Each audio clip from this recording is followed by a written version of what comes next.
Hello, আসসালামু আলাইকুম। সবাইকে কেমন আছেন?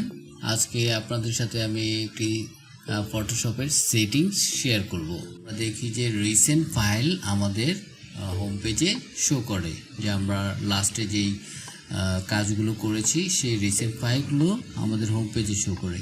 তো এই হোম পেজে আমি চাচ্ছি যে এই হোম পেজটা ক্লিয়ার করতে, সেই জন্য এই থাম্বনেইলগুলো আমি রিমুভ করব। সেটা কিভাবে করব? এখানে কোনো রিমুভের অপশন নাই।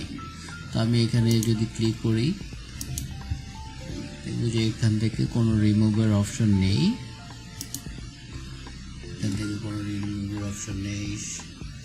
রিসেন্ট এগুলো নাম দিয়ে সার্চ, এটা যদি ক্লিক করি এটা নিচেগুলো উপরে উঠবে, লাস্টেরগুলো উপরে, লাস্টেরগুলো নিচে। দেন এখানে কোনো প্রকার আশেপাশে এই থাম্বনেইলগুলো রিমুভের অপশন নেই। তো এগুলো আমরা কিভাবে রিমুভ করব, চলুন সেটিংস দেখাই। প্রথমে আমরা চলে যাব ফটোশপে, এখান থেকে ফাইলে, তারপর ওপেন রিসেন্ট। এই দেখেন এই রিসেন্ট ফাইলগুলো আমার থাম্বনেইলে শো করতেছে। একদম নিচে দেখেন যে ক্লিয়ার রিসেন্ট ফাইল লিস্ট, এটা যদি আমি ক্লিক করি তাহলে সবগুলো ফাইল আমার হোম পেজ থেকে ক্লিয়ার হয়ে যাবে। তো আমরা চাচ্ছি যে সব সময় আমাদের হোম পেজটা ক্লিয়ার থাকবে, সেটি সেটিংসটি কিভাবে করব? আমি চলে যাব এডিটে, এডিট থেকে প্রেফারেন্সে, প্রেফারেন্স থেকে ফাইল হ্যান্ডেলিংয়ে, ফাইল হ্যান্ডেলিংয়ে ক্লিক করলাম। ক্লিক করার পর একদম নিচের দিকে দেখবেন রিসেন্ট ফাইল লিস্ট। এখানে আমার লাস্ট 10টা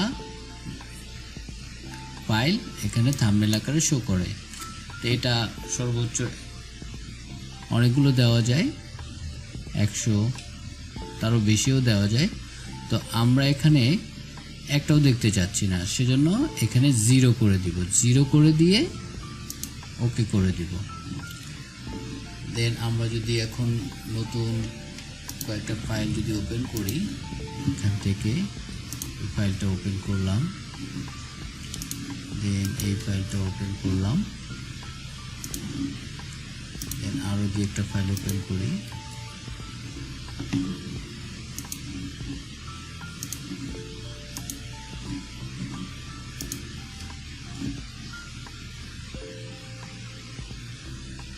এখানে 3-4টা ফাইল আমরা ওপেন করলাম। এগুলো সবগুলো আমি ক্লোজ করে দেই। এখান থেকে রাইট বাটন ক্লিক করে সবগুলো একবারে ক্লোজ করা যায়, ক্লোজ অল, অল ক্লোজ করে দিলাম। আমরা হোম পেজে যাই, দেখব এখানে কোনো ফাইলই নেই। আবার যদি আমরা সেটিংসটা চেঞ্জ করে দেখি,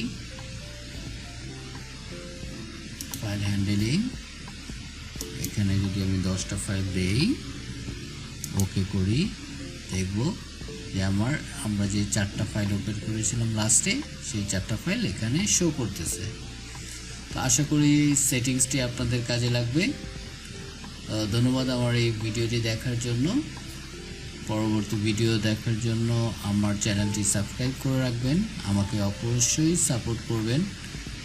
আশা করব আপনাদের সামনে নতুন নতুন টিউটোরিয়াল নিয়ে হাজির হওয়ার। আসসালামু আলাইকুম।